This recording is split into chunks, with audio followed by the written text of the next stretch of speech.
Bonsoir à tous, bienvenue dans Club Estac. Notre invité ce soir, il n'est pas encore là, on va être honnête, mais il va venir dans quelques instants. C'est Benjamin Psaume, celui qui, en à peine 12 matchs, a déjà conquis le public du Stade de l'Aube. S'il y en a bien un qui ne se fait pas siffler en ce moment du côté du Stade de l'Aube, c'est bien Benjamin Psaume, l'attaquant du club troyen.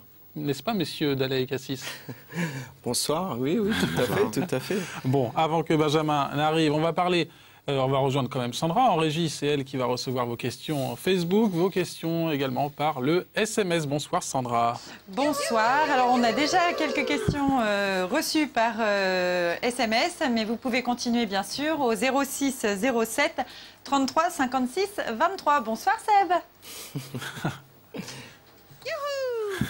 Et Carlos, lui, il n'a pas le droit au bonsoir. Hein. Il va être bonsoir Carlos. Bon, bonsoir. On va commencer sans Benjamin, mais on va commencer par parler de la dernière journée de championnat de l'Estac. Carlos, ça s'est une nouvelle fois mal passé. 3e défaite consécutive à domicile contre Nîmes. 3-1, une défaite qui fait mal. Hein. Oui, une défaite qui pose en tout cas beaucoup de questions quant au mental, au degré de compétitivité de nos joueurs qui se sont étrangement éteints après avoir marqué un but magnifique. Et on pensait que l'affaire serait pliée, surtout que c'était en quelque sorte une finale. On savait qu'en gagnant cette rencontre, l'Estac gagnait son maintien. Voilà, c'était le match qui me permettait de mettre les Nîmois à 10 points et c'était terminé. Pratiquement, tout le monde était sauvé dans toutes les équipes qui luttent.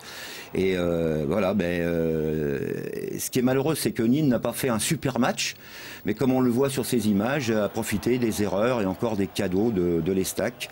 Donc là, je suis désolé, mais je suis le premier à dire que ça peut plus durer, quoi. On peut pas continuer à fonctionner de cette façon-là, à lâcher des points bêtement et faire des cadeaux aux adversaires, parce qu'on a quand même perdu 4 points sur les 3 derniers matchs. Seb, en plus, l'Estac avait fait le plus dur. Aux équipes menacées. Hein, il est remonté, Carlos. Il est remonté, Carlos. Je vais tenter de relativiser, de tempérer un peu. L'Estac avait fait le plus dur en marquant, c'est forcément... Ouais, c'est des matchs toujours particuliers, effectivement. Pour rejoindre un petit peu Carlos, je sais qu'on en a pas mal parlé ces derniers temps, c'est peut-être un ensemble, déjà un traumatisme peut-être depuis quelques années avec les fins de saison un peu délicates. Faut juste simplement que les joueurs relativisent, se dire et être sûr de ses moyens et en continuant à pratiquer le football que leur coach leur propose, c'est de croire en leur chance, de croire en eux et de jouer un match pour se faire plaisir. Et le résultat viendra automatiquement et non pas essayer de jouer un match par rapport à l'enjeu de ce match. Donc après, tout naturellement, le maintien viendra. Alors il viendra peut-être un peu plus tard que prévu. Mais en tout cas, c'est encore une fois, c'est des périodes qui sont toujours délicates à gérer et ça fera partie pour la suite. En tout cas, les joueurs vont acquérir un peu plus d'expérience et de mental pour la suite. On a vu les têtes baissées à la fin du match, hein, les joueurs qui sortaient du Stade de l'Aube en regardant leurs pieds. Est-ce que les fins de saison difficiles en ce moment, ça peut jouer dans les têtes là? C'est le syndrome des fins de saison difficiles. C'est justement qu'il faut... alors on en parle ce soir parce que c'est une réalité, mais il faut justement pour eux, les joueurs, ne plus penser à ces saisons. Les saisons suivent mais ne se ressemblent pas. Donc il faut plutôt penser aux choses positives, à savoir la fin de saison dernière où l'Estac a réussi à remonter en Ligue 2 en n'ayant pas fait une fin de saison exemplaire, mais en tout cas en ayant le maximum de points pour monter. Donc il faut surtout rester sur des choses positives, entretenir le positif pour réussir. Bon, la magie de la télé, vous allez le voir apparaître sur votre écran. C'est Benjamin Psaume qui vient d'arriver. Bonsoir Benjamin. C'est l'entraînement en ce moment à fond. On passe du temps au Stade de l'Aube. On est un petit peu en retard, c'est pas grave pour les émissions. On parlait du match de Nîmes, histoire de vous remettre un petit peu de votre arrivée. On va écouter Stéphane Drouin, le défenseur troyen. Il répondait à David Mutel juste après la rencontre et après cette défaite donc face à Nîmes. Un match...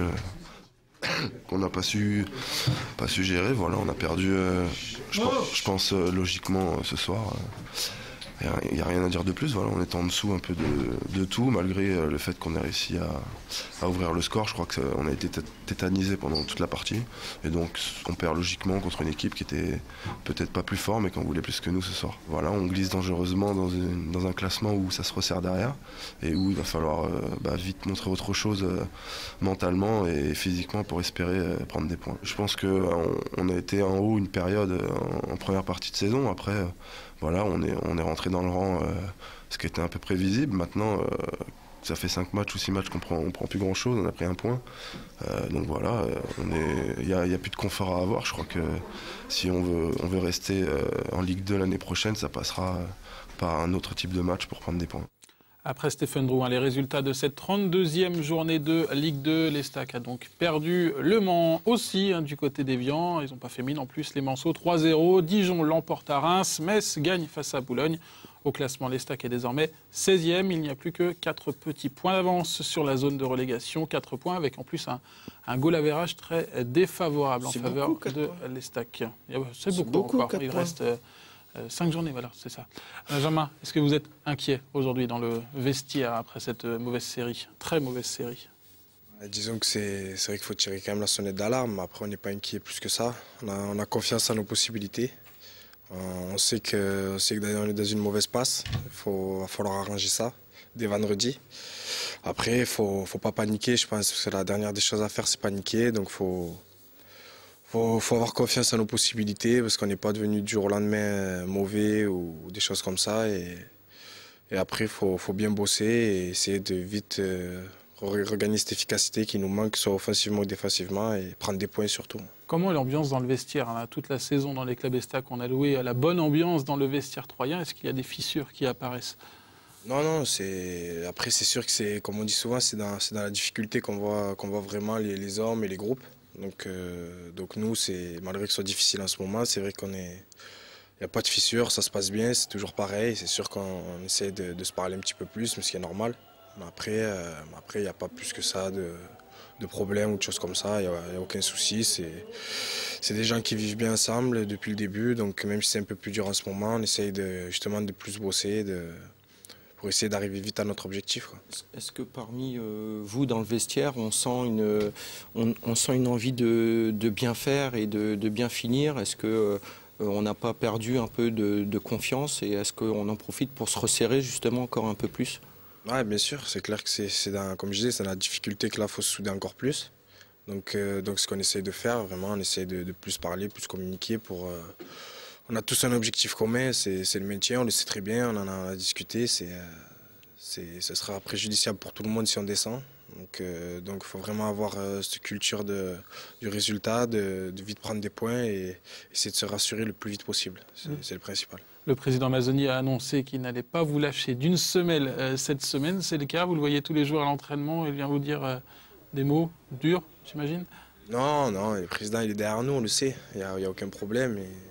Après, c'est vrai qu'on le voit, mais c'est bien, c'est un soutien plus qu'autre chose qu'il nous donne. Donc tant mieux, nous, voilà, on sait qu'il vit mal la situation comme les joueurs, tout le personnel du club, on sait que voilà, on commence à se poser des questions, mais après c'est à nous voilà, de redonner confiance à tout le monde et vite d'avoir le maintien. Et après, voilà, on fera tous la fête ensemble quand on aura le maintien tranquillement. Quel est le problème selon vous? L'Estac s'est vu trop tôt, nous les premiers aussi, on les a vus tout de suite se maintenir en Ligue 2, voire même un peu plus haut. C'est ça le problème, on s'est vu trop tôt, il y a un peu trop de confort aujourd'hui? Il y a eu trop de confort? Ouais, peut-être qu'à une période, il y a eu, voilà, on a commencé à parler de monter un petit peu. Après, peut-être que le match de Sedan nous a fait du mal.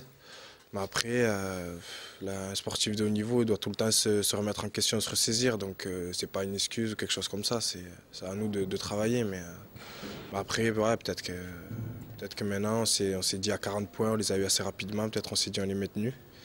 Maintenant, on voit derrière que ça revient vite. Donc, faut vite remettre un coup et voilà, pour repartir. J'ai l'impression qu'effectivement, à un moment donné dans la saison, plus la saison avançait, l'Estac était toujours bien placé. Avec une victoire, on était toujours dans les 5-6 premiers. Et c'est vrai que peut-être que les joueurs avaient le sentiment peut-être de créer une surprise et pourquoi pas de jouer quelque chose en fin de saison. À partir du moment où définitivement, pour pour parler de montée, ça a été impossible. C'est justement depuis ce temps-là qu'on n'arrive plus à gagner. Est-ce que quelque part il y a une désillusion de la part des joueurs et maintenant de se remettre dans un autre état d'esprit pour se dire c'est le maintien maintenant? Ouais, peut-être. Peut-être que, comme je disais, peut-être comme tu dis, on a peut-être cru à un moment donné qu'on allait peut-être monter ou jouer la montée jusqu'au bout. Après, on a vu qu'après Sedan, ça allait être très difficile. On a peut-être eu du mal à l'encaisser et on n'a pas su. On s'est dit, bon, on va finir peut-être la saison en roue libre en pensant qu'on était maintenu, mais non, ce n'était pas le cas. Donc on le voit là, il faut vite qu'on remette, comme je disais, il faut remettre un coup de collier. On est, comme tu as dit, 4 points, c'est quand même confortable encore. Il ne faut pas paniquer. Ouais, c'est pas comme si vous aviez 36 points non plus, quoi. 4 points, on sait que le maintien se joue toujours entre 42 et 44 points. Donc c'est vrai qu'on est... enfin voilà, vous êtes quand vraiment on voit le pas calendrier loin, de Metz, qui est ultra compliqué, on va voir ça. Est-ce qu'il y a eu un recadrage également à l'entraînement? Est-ce que Jean-Marc Furlan a changé un peu sa méthode ce matin à l'entraînement? Notamment, on a l'impression que c'était vraiment très tactique. Non, mais disons qu'il essaye encore plus de nous faire prendre conscience des choses. On essaie d'être encore plus précis dans notre travail. Après, voilà, il a confiance en nous. Je veux dire, j'ai connu des clubs en crise ou des choses comme ça, même si on n'est pas en crise, mais des clubs où c'était vraiment la guerre et tout, c'était vraiment la pagaille. Donc là, il y a de la sérénité quand même. On n'a pas peur. On a de la sérénité. Comme je disais, on a un petit matelas et il faut vite qu'on ait le maintien et ça ira, quoi. Après, moi, je préfère je voyais Nîmes, c'était heureux comme des gamins vendredi, mais moi, je préfère être à ma place que celle de Nîmes. Donc moi, je pense que ça va bien se passer, il n'y a pas de souci. Est-ce qu'on pense plus prendre des points ou est-ce qu'on pense plus pratiquer un bon football? La philosophie de Jean-Marc Furlan, c'est pratiquer un bon football. Moi, je pense que dans la situation où on est, ça ne me dérangerait pas peut-être de jouer un petit peu moins bien, de prendre des points. C'est vrai qu'on joue bien, on le voit, on a souvent le ballon à Istres ou à Boulogne, les matchs qu'on a fait, on repart avec 0 points. Après, c'est sûr qu'il faut garder notre identité de jeu. Moi, je pense qu'on peut jouer et gagner, on l'a vu sur certains matchs.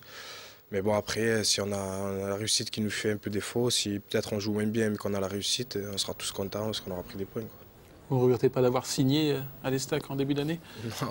Non, pas du tout. C'est vrai que c'est parti très fort, ça se passait super bien collectivement au début. Après, bon, là, on a cette passe, mais moi, comme je disais, je me rappelle quand j'étais venu, je disais voilà, je voulais rendre à l'Estac la confiance qu'il m'a donnée, parce que dans ma carrière, il n'y a pas beaucoup de clubs, voire 0 club qui ont misé sur moi comme ça, sur la durée. Donc moi, je vais essayer de leur rendre ça. Alors c'est vrai que c'est plus difficile en ce moment, j'essaie de les aider le mieux que je peux.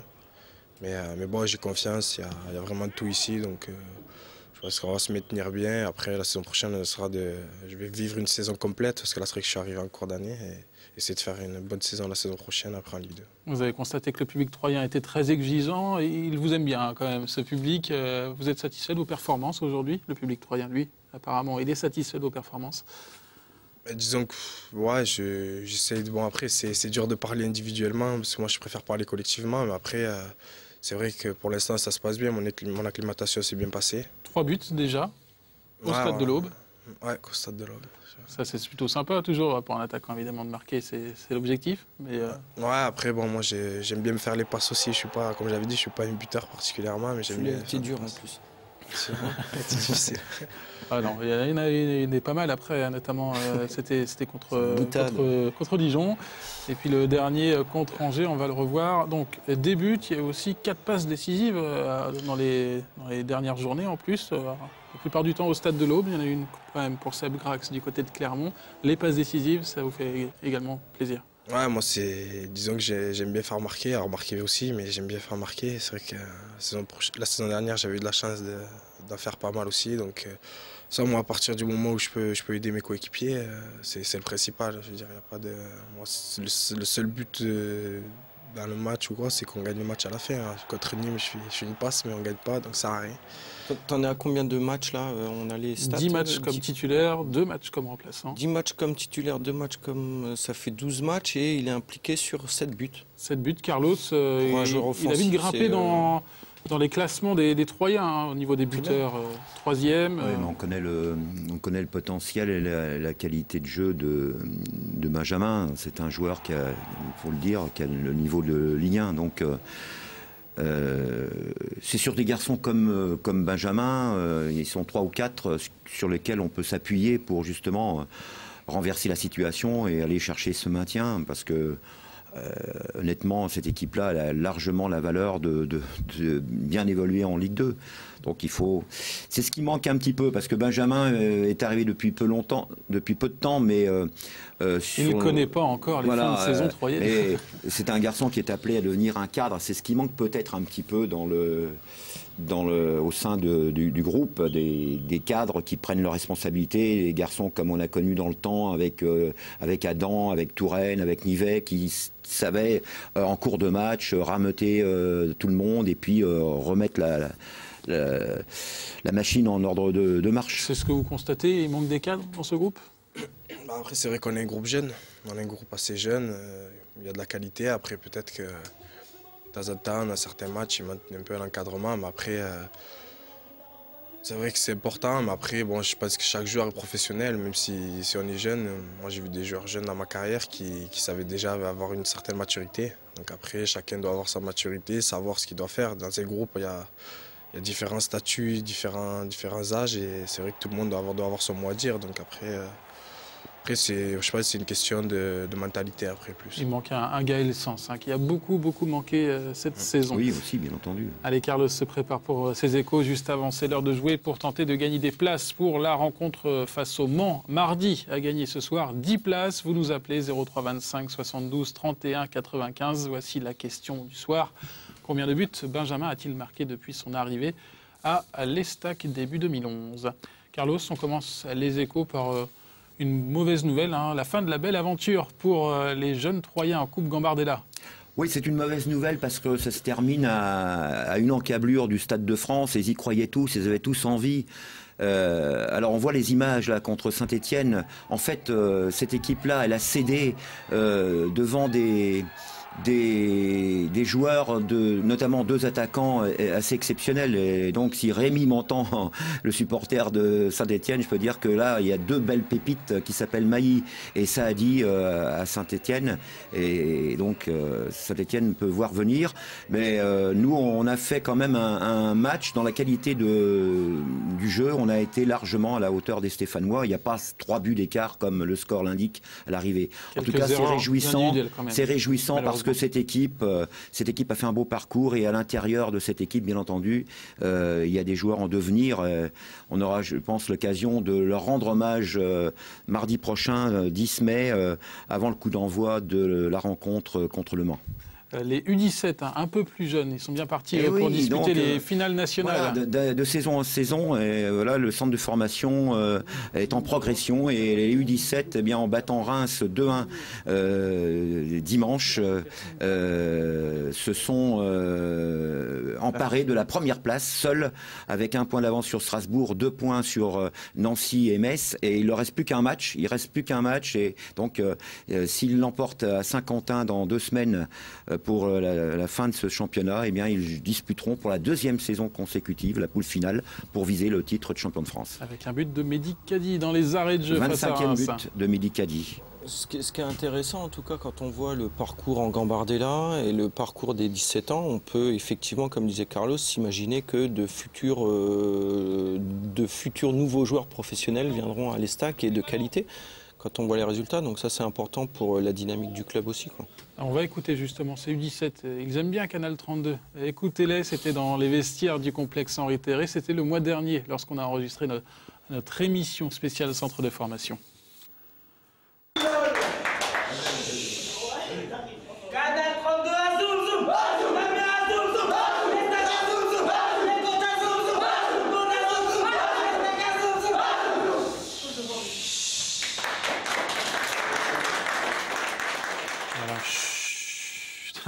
On va passer à une catégorie d'âge. On repasse au-dessus avec les contrats pro qui s'annoncent en cas de maintien. Oui, c'est la continuité, puisqu'il y a 3 joueurs qui se sont vus proposer un premier contrat pro. Donc ça sera effectif dès la fin de cette saison.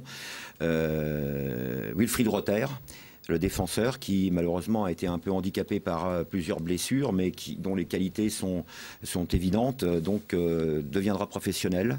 De même que Michael Barreto, qui a beaucoup progressé cette saison. D'ailleurs, je me souviens que Sébastien avait dit j'y connais rien en football, si celui-là ne devient pas professionnel, et ben, voilà, donc tu peux être assuré. Tes connaissances en football sont évidentes. Et puis le troisième, c'est Mohamed Camara, qui lui a fait seulement que sa post-formation à l'Estac, puisqu'on sait qu'il est d'origine guinéenne, mais c'est un garçon qui a un gros potentiel aussi, il l'a prouvé cette saison encore. Moi j'y crois beaucoup, et voilà, donc 3 jeunes joueurs. Je voudrais aussi ajouter que bien sûr il y en a d'autres qui progressent, qui vont devenir stagiaires 2e année, et parmi eux Sacha Pecci, l'homme qui réussit tous les pénaltys, les tirs au but avec les U19, qui sera stagiaire 2e année et qui la saison prochaine fera tous ses entraînements, rejoindra le groupe professionnel. Benjamin, vous connaissez tous ces jeunes là, du club troyen, notamment les 3 qui risquent de signer pro, qui pourraient signer pro. Ouais, c'est vrai que ce sont des bons joueurs. C'est vrai que c'est vraiment, ils ont des qualités, comme je disais, que ce soit Michael Barreto, Mokamara ou Wilfried, c'est vrai que c'est des bons jeunes, mais il y en a besoin. On voit avec la formation qu'au moins 19, c'est bon Gambard, c'est beau ce qu'ils ont fait. C'est vraiment, je pense qu'ils ont dû se régaler parce que c'est les meilleurs moments, je pense. Et après, non, mais c'est bien, c'est des jeunes, il en faut toujours dans ces clubs parce qu'ils poussent un peu les plus vieux, voilà, quand ils arrivent. Donc c'est important, c'est bien. Je suis content. Pour les plus vieux, il y a cette prochaine journée de Ligue 2 du côté du Havre. Comment vous voyez cette rencontre en Normandie contre le Havre qui n'a pas gagné depuis 6 matchs, hein. Ils ont des difficultés en ce moment. Comment vous la voyez cette rencontre? Ça va être un match difficile, on le dit à chaque fois, mais c'est vrai que ça va être dur. Après, bon, vu le contexte où on est, il va falloir que, voilà, c'est presque un esprit commando qu'il va falloir aller là-bas, essayer de ramener 1 point, voire 3 points si possible. Essayer rattraper la défaite de Nîmes qui nous a fait du mal, mais on va essayer de la rattraper. Et après, on va essayer de vite, comme je disais, vite avoir ce maintien, qu'on ait une bonne fin de saison, tranquille. L'Estac qui avait copieusement dominé le match aller, il y aurait pu avoir 3 ou 4-0, ça aurait été un score logique, mais beaucoup d'occasions manquées, un peu comme d'habitude, manque de réalisme. Pour terminer cette émission, il n'y aura pas de défi ce soir, on va retrouver Sandra en régie pour les questions SMS et les questions via notre Facebook, le Facebook de Club Estac. Sandra, on vous écoute. Alors, je vais commencer avec 2 questions d'un fidèle téléspectateur, Rémi de Bar-sur-Seine. Alors, la première question, quelle est pour toi la principale raison de cette mauvaise série et l'ambiance s'en ressent-elle au niveau du groupe? Donc, la première. Et la seconde, quel est ton sentiment sur l'affaire qui secoue la FFF et son sélectionneur Laurent Blanc? Bon, on va surtout répondre sur les questions troyennes. Au niveau de l'ambiance, on en a parlé. S'il y avait une raison à donner à cette mauvaise passe troyenne, ça serait quoi? Disons qu'on a parlé tout à l'heure, c'est peut-être qu'on a cru changer de costume et jouer la montée peut-être. Et c'est vrai qu'on a eu du mal à une désillusion et de ne pas la jouer et peut-être qu'on a eu du mal à l'encaisser. Donc c'est peut-être ça. Après là, il y a la réussite aussi dans le football. Je pense qu'on a eu moins de réussite qu'à une certaine époque. Les matchs comme Dijon ont gagné alors qu'on a été dominé. Et là, on domine des matchs et on ne gagne pas, c'est l'inverse. Bon, la situation de la Fédération française de football. Après, on parlera évidemment de la situation en Afghanistan et puis pourquoi pas en Birmanie. Non, mais un mot sur la Fédération. Compliqué. Si tu veux être sélectionné, fais gaffe. Bon, voilà. C'est carré. Non, c'est vrai que moi, je pense que c'est malheureux d'entendre des choses comme ça. Moi, ça me plaît pas. Après, j'ai vu que le débat, il allait aussi sur la discrimination. Après, j'étais plus concerné sur les petites tailles et tout. Il disait qu'ils ne recrutaient pas des joueurs sur les petites tailles aussi. Donc, si on commence à pas recruter des joueurs sur leur physique ou sur leurs origines, c'est pas bon du tout. Donc, puis on voit que ce soit les Blacks ou les Rebeux, il y en a dans le foot, c'est souvent des très très bons joueurs. Donc c'est vrai que voilà, moi j'ai pas trop aimé ce genre de propos. Là, on en a vraiment besoin et n'importe quelle origine, ça veut rien dire, quoi. Affaire à suivre. Donc on retrouve Sandra pour d'autres questions sur l'Estac, on imagine. Des remerciements en fait de Benoît de Ménil-Saint-Père. Alors je voulais juste te remercier de montrer autant de combativité sur le terrain. Tu nous remontes le moral à chacune de tes prises de balles. Continue comme ça, c'est grâce à des joueurs comme toi et Greg Bétiol que l'Estac se sauvera. Et puis je vais reprendre avec une question via le Facebook, une question d'Elve. On sent que l'entente entre Benjamin et Seb Grax est très bonne. Penses-tu que si Seb était au top de sa forme, l'Estac serait plus haut au classement? Seb Grax, le copain, Ça se passe bien aussi sur le terrain? Ils sont plus ensemble, hein, je peux vous dire. Ça y est. Ils ne vivent plus ensemble. Non, il habite chez lui maintenant, Benjamin. Pas mal interprété ça quand même. Un mot sur l'entente avec Drax. Non, c'est clair que c'est... Oui, Ils ont cassé. Petite rupture, ça n'allait plus du tout. Et non, c'est clair, quoi, tout le monde le sait, quoi, ça t'aime bien en dehors. C'est vrai que sur le terrain, ça se ressent. On l'a vu à Clermont. Franchement, j'ai pas beaucoup joué avec lui, malheureusement, mais c'est un super joueur, c'est un buteur. Alors, ce qui nous manque, ça, c'est sûr. C'est sûr que les joueurs comme ça, ils nous manquent. Mais après, on a d'autres qualités, on a d'autres joueurs qui ont beaucoup de qualités. Donc après, on espère qu'il va vite revenir là pour nous aider rapidement. Mais... Bon, on espère en tout cas que Seb Grax reviendra très vite de blessure. Un grand merci, Benjamin, pour votre franchise, pour votre venue sur le plateau de Club Estac. Merci Seb et Carlos. Merci à vous de nous avoir suivis. À la semaine prochaine pour un nouveau numéro. Bonne soirée à tous sur Canal 32.